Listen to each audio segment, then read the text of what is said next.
Ladies and gentlemen, Sony's conference from Paris Games Week. I'm Damon Hatfield. I'm joined by Marty Sliva and Alana Pierce. Yes. And it's time to break down everything that Sony shared with us today. But first of all, Sony was promising a big show this week. They promised the second half of E3. They said E3 was only the first half. Did they deliver today? Did they? Kind of literally, yeah. Literally, and then it was like, here's more of the gameplay of these things that we showed. Yeah. So quite along literally, with the same dates. Also with, obviously, a ton of really cool reveals, a focus on indies, a focus on VR. Spent an hour on some small... Guacamelee 2. Yeah. Spelunky 2. Yeah. Andrew and I are very excited about that. First, the Cliff Notes version. If somehow you found to our post show without watching the Sony conference today, Sony did announce one big new exclusive from, it's called Ghost of Tsushima. Yeah. What's the Sucker Punch. From Sucker Punch. Yeah, of infamous and Sly Cooper fame. Yeah, exactly. And it's some sort of a ninja game. Yeah, it seems like an open world samurai game set in the 1200s with the Mongol Empire. We didn't see a lot of gameplay there, so we don't really know what the game is. Based on it being Sucker Punch, everyone seems to be totally for it. But So don't know exactly what it is. That was the one big new exclusive, and then they gave us updates on a bunch of exclusives that we already knew about, and then there are certain games, some notable games that were totally absent from the show, like Days Gone, Death Stranding, Final Fantasy VII. Dreams, wild. But let's start with what Sony ended on, big game. The Last of Us Part 2, we got a brand new trailer for that. So I have a feeling that if you were watching at home, you were a lot like us when you were like, we think this is The Last of Us. Yeah. It could be Days Gone. It could also just be some new game that's an open world post-apocalyptic Could have just made more in the rain. Uncharted DLC at a certain point. Yeah, it was very hard to tell what it was. We sort of like caught on that there was a Firefly reference when you said clip her wings. Yeah, man, that was pretty intense. So they hit her. They hit her in the arm with a hammer. It was a brutal trailer, and of everything we know of The Last of Us Part 2, it's supposed to be a much darker version of the first game, which is already very, very dark. Sure. But this is kind of about Ellie, which was like the beacon of innocence, becoming a darker character, and I think that's interesting. That said, this trailer didn't really change anything for me. No. It was brutal. It didn't show me the characters that I wanted to see. It showed just the clickers at the very end there, but for the most part, I feel kind of indifferent. I'm glad to see Last of Us. I'm very glad we saw it, but didn't really change my mind on it. Yeah, we didn't get any details. Like I don't think this is a 2018 game. I think it's a 2019 game. That being said, I really do feel like this was a pretty effective tone piece. Definitely, and it's beautiful. Yes, absolutely. And it reminded me a lot of the when they revealed Uncharted: The Lost Legacy last year at PSX. They had this trailer where we were following Chloe, but she was wearing a hood. Yeah. And so the whole time we were watching it, we were like, oh, is this a new Tomb Raider game? Is this a new IP? The start of this, it looked like a girl and a man dragging a body, and I was like, surely that's Ellie and Joel, but it wasn't. But you're right, this is a really good tone piece. Not Ellie. That's definitely not Ellie. Spoilers. But also looks like an interesting extension of the universe and how chaotic it has gotten in this post-apocalyptic world because it's further through now, right? So it's like just complete anarchy, apparently. Yeah, and especially when we last left Ellie. Granted, it wasn't as far along timeline-wise, was with Left Behind, and so we saw that event where she fell in love and then was lost. still lovely back then. Yeah, exactly. So I'm really interested to see, obviously without spoiling it, there's the ending of Last of Us 2. It ends on a very interesting note, and so how Ellie has sort of grown as a woman after that, and if she learned that secret. And well, yeah, from both of the things that we've seen of The Last of Us Part 2, I'm guessing that the world has hardened her a lot, and we're going to see a very different version of Ellie. And I think that is what this trailer is trying to convey as well. Is just the world's gotten very, very dark, and now I want to know how Ellie and Joel have adapted to that. Yeah. So, And if Joel's still alive. And if Joel's still alive. Yeah. Well, this is also a much more in-depth trailer. Yeah. Because the first one was mostly just sort of like a tone piece, right? Yeah, it was her playing a guitar on a couch, and then there's blood dripping down her face. Yeah. And she ends with saying something like, "I'm gonna kill him. I'm gonna kill them all." Yeah. Yeah, but I feel like this doesn't give me that much more information. This trailer doesn't give me that much more information than that. I don't know where the characters that I care about or are invested in are in this world, but definitely gives us an idea that it's going to be messed up and probably really unpleasant. Yeah, and it was that hammer pot. Yeah, that was. I mean, it focused more on the sort of the depravity of man than. I mean, you've got the clickers at the end, but I also think kind of the politics of the world, the Firefly thing, seems to be a little more influenced here. Yeah. Well, as is the case with all of the big upcoming exclusives for PS4, we did not get a release date for The Last of Us Part 2. We didn't even get a year, so we didn't get a release window. So it's not next anything. year. Yeah, I think that's a 2019 game. You know what? There's enough 2018 games, which will. There are. Yeah. Let's talk about that new big announcement, Ghosts of Tsushima. Yeah. Looked really cool. I mean, we were saying in the pre-show, we were like, hey, one of the big new reveals we want is Sucker Punch. Like, Sucker Punch is a developer that, between the Sly series and then the 3, I guess 4 if you count some of the spin-off Infamous games, like they've been so synonymous with PlayStation. And seeing this, like, it was a really cool trailer. We didn't know what it was because we just opened up and we were like, oh, this is cool, pretty looking samurai. I wouldn't have even guessed that it was Sucker Punch, honestly. I had absolutely no idea what it was. It does look gorgeous. Don't know if this is in-engine. Sure, yeah. Probably not, but it does look really pretty, and it seems like a very different place to anywhere that their other games have been. That's the really interesting thing. Is like it definitely. I think they said in the press release it is open world, so it joins stuff like Horizon, and I mean even Uncharted: The Lost Legacy has a bit of that. But Sony's really going heavily into open world. But this is a setting that like we don't get a lot of especially in like good AAA games. Like we get the Dynasty Warrior games and everything. That's what I was going to say. Like at first I was like, oh, is this Dynasty Warriors? Yeah, and then we had Neo earlier this year, but that was definitely more of a fantasy game because there was monsters and everything. But yeah, I mean, this looks really cool. This looks like a time period that movies and novels and everything have explored thoroughly, but games really haven't, especially this generation. Yeah, this could deliver what people have been wanting from the Assassin's Creed series for a long time. That's true. They've been asking for samurais for a long time. That is really funny. Is that everyone's always like, where should Assassin's Creed go? And it's like feudal Japan. And it's like, well, here you go. They've said that a lot of times. Yeah. Again, don't know what this plays like, so I can't say if I'm excited for it or not. I just have to see gameplay to know, but it's a pretty trailer. They do a good horse assassination scene. Well, they assassinate the man, and I guess the horse was just a byproduct. Just a bystander, yeah. I wonder if they're going to go for realism, or if there's going to be a fantasy element to it. That definitely showcased realism, especially in the press release. They mentioned the Mongol invasion. But, I mean, they've never made something that's pure realism, because obviously Infamous has superpowers, and Sly Cooper has raccoons that steal things, which is, I guess, real. Made 3 very different kinds of games. Yeah, when you pile those together, like, that's a really interesting studio. Yeah. The history is kind of fascinating already. Yeah, it seems really cool. Yeah. Let's talk about that new Spider-Man trailer. A very different piece, a more solemn tone than the big gameplay demo we got last summer, this summer. Yeah. Seemingly also a lot more about Peter Parker, because we know this is an interesting starting point for a game, is that it's basically after he's learned to be Spider-Man, so we don't have that same learning curve. And it's kind of about him being an adult or becoming an adult at the same time as playing through this game. So as someone who's read a bunch of Spider-Man comics, I'm really interested in this side of it as well. Yeah. And Peter's relationships with everyone else. And one of the things we knew about at E3 is, they said this is as much a story about Peter as it is about Spider-Man. But also that Peter's been Spider-Man for a while. So we're not going to see, unless it's like a flashback, him get bit or him have to learn his powers. Like, he knows his powers. And his uncle dying again. Yeah, exactly. We've seen it enough. And so it is like he's a sort of grizzled veteran Spider-Man, and it seems like Miles Morales is going to play the role of that surrogate, like, I have these powers, how do I do anything with them? Yeah, I'm happy with the time that they chose for this. And this is really cool. Like, we haven't seen a lot of the big action set pieces. Obviously, we saw the helicopter thing in the demo was cool, but we haven't seen, like, this kind of stuff and how it impacts the world. And I'm now wondering how dynamic that is. Like, if there's an explosion, does it stay that way? Sure, yeah. If New York's getting wrecked, does it stay wrecked? Yeah. It was also cool. I liked, like, these so indoor cool. environments are so cool. This is assumedly Grand Central Station, and then we had earlier him walking through his gymnasium, and it just looks cool and looks different. And talking about Sucker Punch, like, Insomniac's pedigree is just as high with Sunset Overdrive and with the Ratchet & Clank series, so, like, I totally trust them. I'm so excited for this game. I wonder if we spend any time playing as Mary Jane. Could do. That could be interesting. It looks like the camera was behind her shoulder. Yeah. Yeah, it looked like she was sort of like an Oracle character, which totally makes sense. Yeah. I don't think it's negative, man. Yeah. I don't see why we couldn't play as multiple characters in this, and it's also just like part of the seeing him in the school just makes me want like bully elements. Like, can I just go to a weird English class for a bit? Like, I love that kind of stuff. But again, we were sort of joking about the dates. The date we got for this was just 2018. 2018. Yep, no date yet. So that means late. They didn't even say early. Given that there's no word before it, I imagine this will be, in theory, Sony's big fall game. That being said, like, I rewatched our 2015 coverage of the 2015 Paris Games Week, and a lot of those games were dated for 2015 and came out in 2016, or Horizon was dated 2016 and came out 2017. It's totally possible that could happen with Spider-Man. Everything taken with a grain of salt. Yeah. But I think the last couple of years have shown Sony doesn't usually put out a big exclusive in the fall. right? They haven't needed to. They lean on their third-party games in the fall.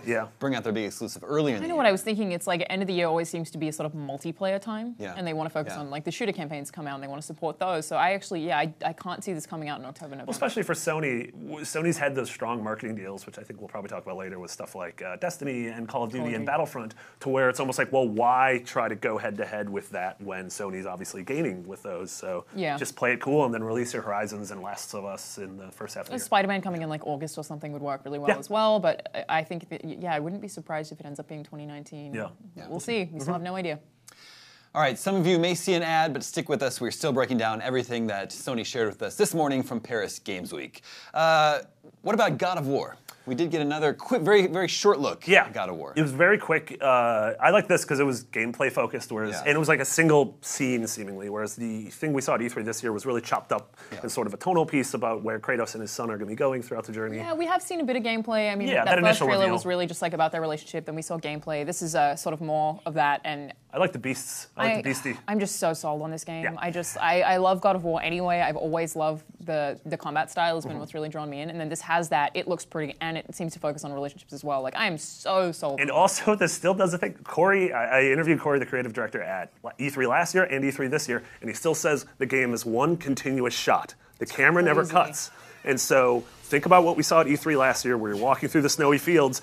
It just doesn't cut up until this point, and up until seemingly the end of the game. He said it's just one continuous take. Trying to think of other games that have done like a good job of that, and the first thing that comes to mind is Tomb Raider, where sometimes there would be like, you wouldn't realize you were back in gameplay because there was no cut, but I really liked that. So if they're doing that as well and doing it the whole game, I think that's really, this just looks so good to me. Oh, totally. And it seems like that, like you're seeing a lot more variety in the combat in terms of magic, in terms of using the environment, and then different enemy types. As long as I can just get a big sword and rack up combos, I'll be happy. But it is interesting that you don't actually see like any kind of HUD. There's nothing on screen. There isn't any kind of damage counter. I love that kind of stuff, but maybe that doesn't exist in 2017 or 2018. Maybe that's aging out.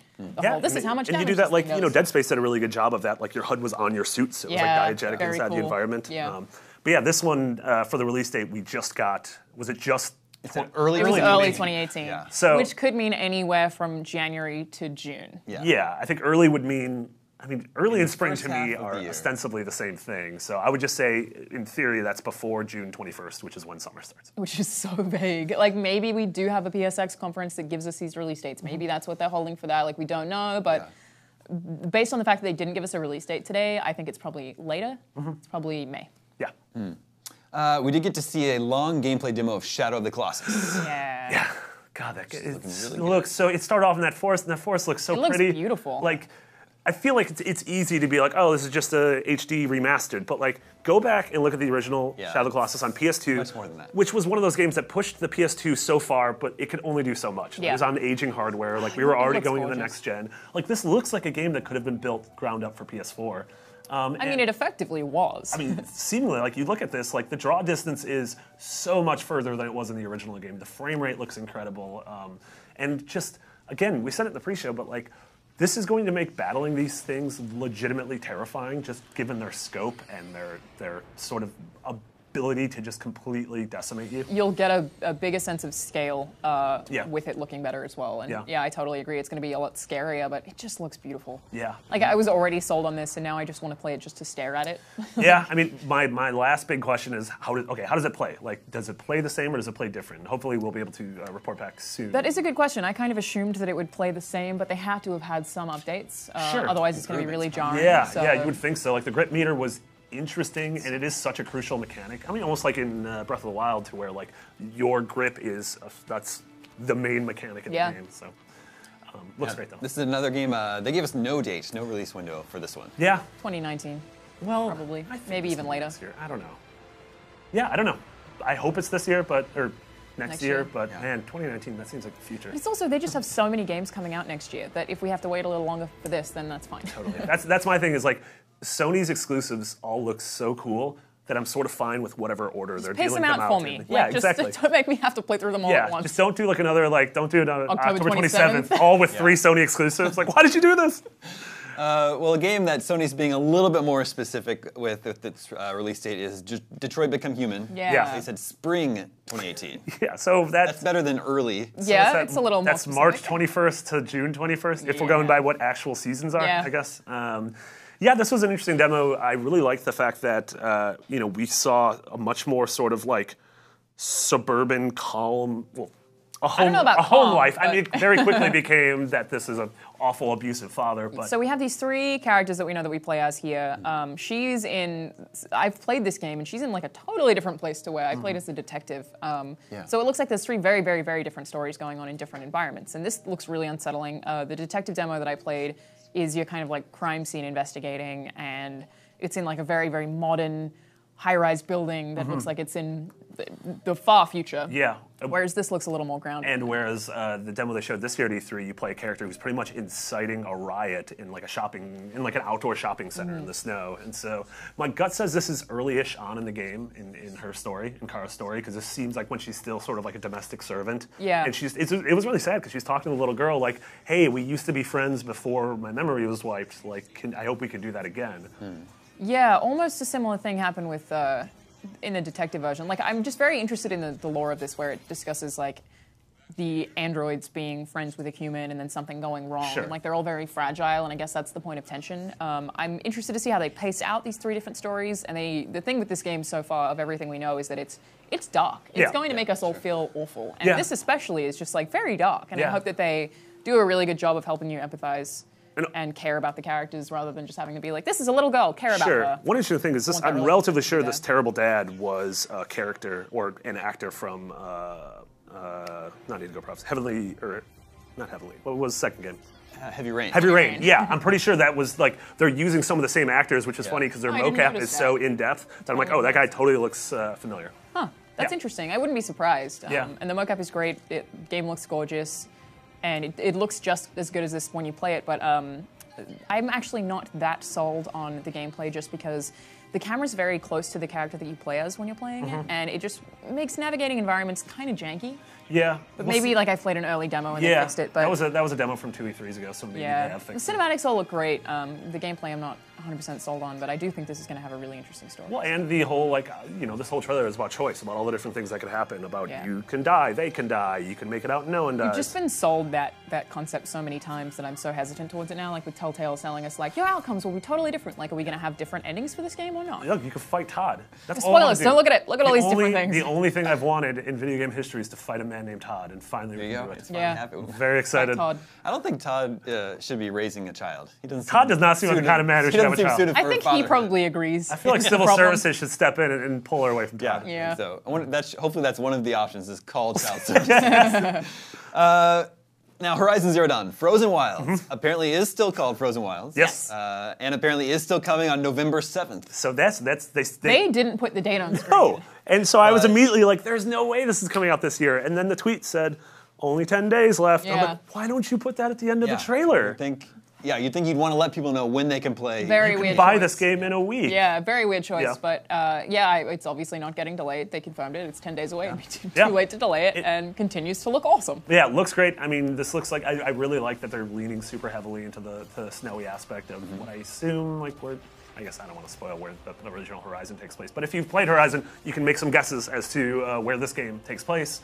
Also, we haven't seen really any of the story things. Like, we've seen a lot of the combat. This all looks great. This made me totally remember why I loved this game 6 months ago. Yeah, it's a good point. Don't even know what the story is here, but I also don't really care. I'm totally down to play it anyway. Also, fun side note, she's in Monster Hunter World, which I think is very, very cool.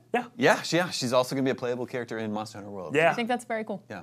It seems like both of those games are about taking down big Yeah, moves, Aloy can do it. Yeah, she's got that down. We did get another trailer for Monster Hunter World today, and that game continues to look very fun. Yeah, and everything from everyone who's played it, they said it totally it had that sort of rough showing at E3 this year with that demo, if you guys remember during the conference.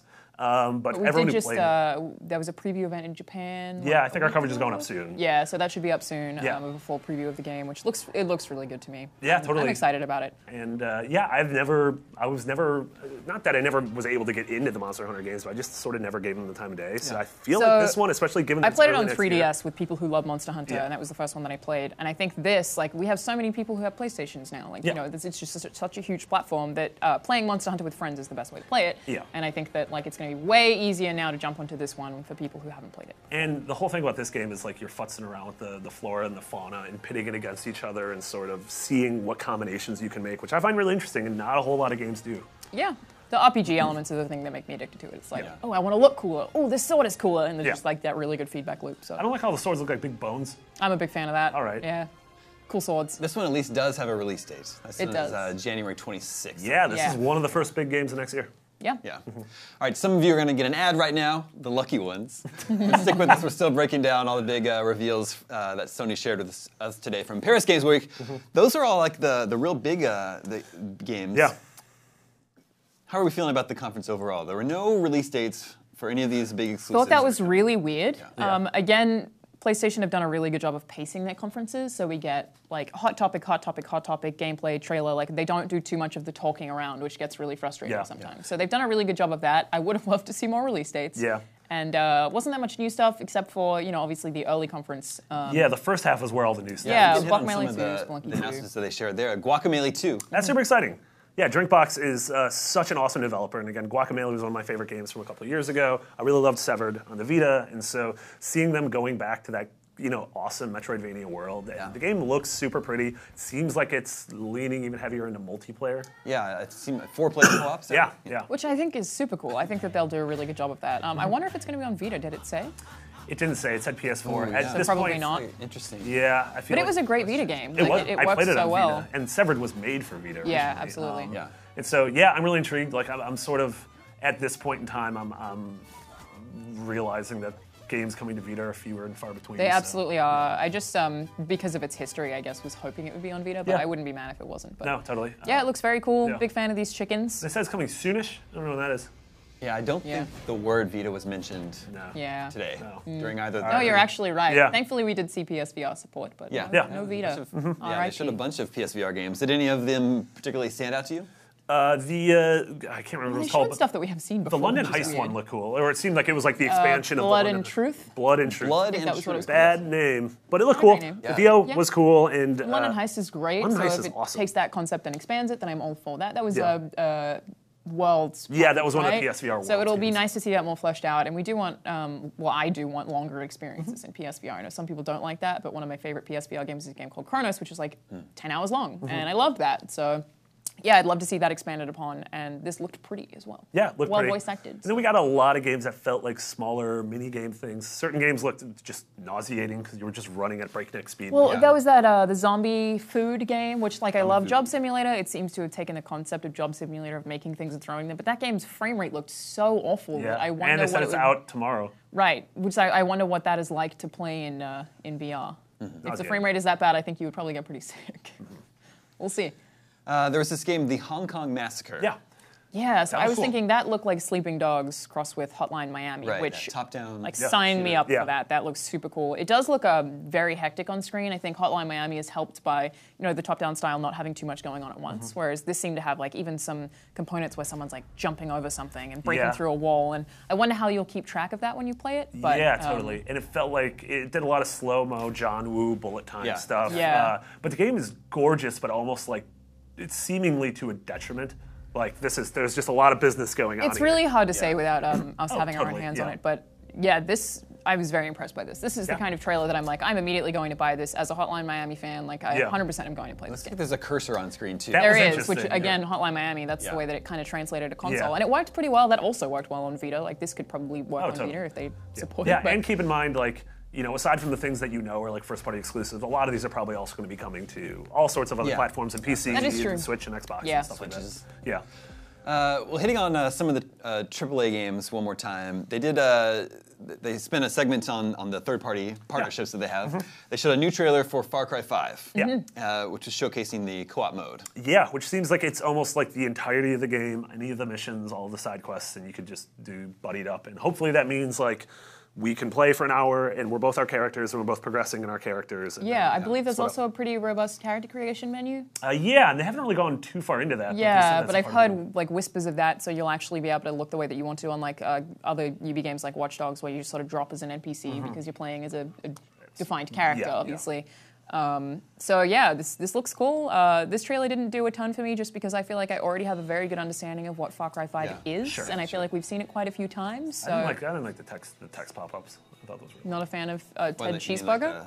Like the little chats. I don't know. Like they said, I think someone used the lit emoji. I wasn't a fan of that. They have done a really bad job of that in the past. Like with Wildlands, they had that obviously very scripted co-op communication where it was like, Ubisoft, come on. So maybe they did that with Siege and everything. Yeah, game looks cool though, and like I'm stoked for this, and I love Far Cry, and I still think the setting's cool. I think the tone's cool. I hope they really sort of go all in with the cult stuff. But I mean, as of right now, this is definitely one of my most anticipated games early next year, and we have an actual release date. Yeah, February 28th. I believe so. Yeah. It also has cute dogs in it. It's very cute. It has a dog named Boomer, and you can pet him. He's very nice. Yeah. Destiny 2, they confirmed what some information that had. Did it leak before? Yeah, pretty much. Curse of Osiris is the first big expansion coming out. I think they said is it December 5th? Okay, so that's huge. Yeah, the trailer it definitely leaned heavily on the story aspects of this, and like we know Osiris from the game, and he's this weird bird person. And so yeah, we're going to Mercury, and the city seemed really cool. It's this like floating city with a bunch of sort of like Cloud City-esque with a bunch of floating spires. Definitely looked pretty. We didn't see any new enemies, I don't believe. Yeah, not that I spotted. We're going to definitely have an in-depth rewind of this. Yeah, it can be hard to cover this kind of stuff after watching it live. And then But yeah, it looks pretty. I thought it was kind of interesting the way they presented it. They almost made it seem like you play as Osiris, or as Birdman, sorry, which you obviously don't. But Bird person, which you obviously don't. But I assume that means the story is going to be the driving force of this DLC. Yeah. So I think that's cool. Yeah, and some people have sort of speculated that they might add a new class to the game, which would be that class. Whatever that is. It's sort of like a more natural hunter class. That's what There's Hawthorne who has the eagle that does the little sporadic thing. So it's like much more natural. Good eagle. Yeah, much more natural looking character. He just looks so cool. Yeah, I mean definitely. You're seeing his super, so it totally seems like you're going to play as either Osiris or the ability to play as that class. And he's got a ghost. Is his name Osiris? Yeah. Okay. I would be surprised if they let you because that's kind of the opposite of what Destiny is all about, right? Well, I mean, it might be the class. Does look, the class, Looks cool, though. And as someone who got into Destiny 2 and was never into Destiny 1, like, this is the sort of, I'm taking a break from Destiny, but when there's new content like this, I'm totally down. Yeah, that's the first big expansion for Destiny 2. Curse of Osiris is out December 5th. And then there was a trailer for Call of Duty World War II, which is out this week. Did they reveal anything new in that? Yeah, they revealed the first expansion coming early next year called The Resistance. Which seemed like a weird choice to announce an expansion for a game that's not out yet. Yeah. Seemed pretty odd to me. But someone's paid for that marketing partnership. So so that's the weird thing is like I'm super excited for Call of Duty World War II. I really want to play through the campaign in the zombies mode when it comes out soon. But I'm not a Call of Duty person at all, but I do think that this looks very, very pretty. I feel like I've said that so many times during this conference, and it's just like we've gotten to a point where. Like 2017, 2018, games just keep surprising me. Like they just keep getting prettier, and obviously with the new hardware that we have on the market, like it's just beautiful. Yeah, and we were talking about like how much we loved Battlefield 1 last year, and so going back to obviously this is World War II, not World War I, but a similar era. Just seems cool because not a whole lot of games are doing that in 2017. Well, it's definitely different from the past few Call of Duties. Yeah, so and different than any of the other. It's way different than other shooters this fall, be it Destiny or Battlefront or Wolfenstein. Yeah, it'll be really interesting to see how this performs. Obviously, Call of Duty is always like one of the best-selling games of the year, if not the best-selling. Can they keep it going? Yeah. I feel like the reception's been a lot more positive on this one than Infinite Warfare last year, so I think that's going to be in their favor. That most disliked trailer ever thing that happened last year. But then it was still the best-selling game of the year. And it always will be. It's that cycle. Yeah. So those are most of the big announcements from Sony today. One new big exclusive from Sucker Punch, Ghost of Tsushima, Ninja game. Yeah. And then like second or third hits on all the big exclusives that we already knew were coming, but no new release dates for any of Sony's big exclusives. Yeah, I mean, it was funny because it was when they said the second half of E3, we made the joke. It felt like it's just like, hey, you like Spider-Man? Here's a little bit more Spider-Man. They took it very literally. Like, I already like Spider-Man and God of War in Detroit. I'm already going to play these games. I mean, Last of Us, you could just never show anything again, and I'm still going to to play it day one. Oh, absolutely. They don't even need to. But we didn't get Bloodborne 2, so. Yeah. And Also, there's Bloodborne 2 missing. There were notable things missing. Nothing Bloodborne or Souls. Dreams, no Final Fantasy VII Wild. remake. Dreams, Wild. Death Stranding. Days Gone. Days Gone is the interesting one because those other games. Changing it. I mean, those other games you mentioned, I assumed weren't going to be here. But Days Gone has been a focal point of their last couple shows, and so I was really surprised to see it not here, and I thought that might be an early game next year. Yeah, so I wonder if that game is being retooled or reworked. It's my logic, but it's hard to say. Yeah. Dude, that last one trailer even looked even more like Days Gone than that first one, so that's why I was like, ooh. Yeah. And it's hard to sort of compete with someone like Naughty Dog if you're developing something totally similar. Yeah, that's true. Yeah. All right, well, thanks for joining us this morning for Sony's press conference from Paris Games Week. We will have more on all these games very soon. Yeah. And including some hands-on impressions of a lot of these games very soon exciting. on IGN. Yeah. I think we have an embargo for a lot of them at 6 a.m. tomorrow. Yeah. 6 a.m. tomorrow. So tune back tomorrow morning for hot takes. So please be excited. And for everything PlayStation, stay tuned IGN.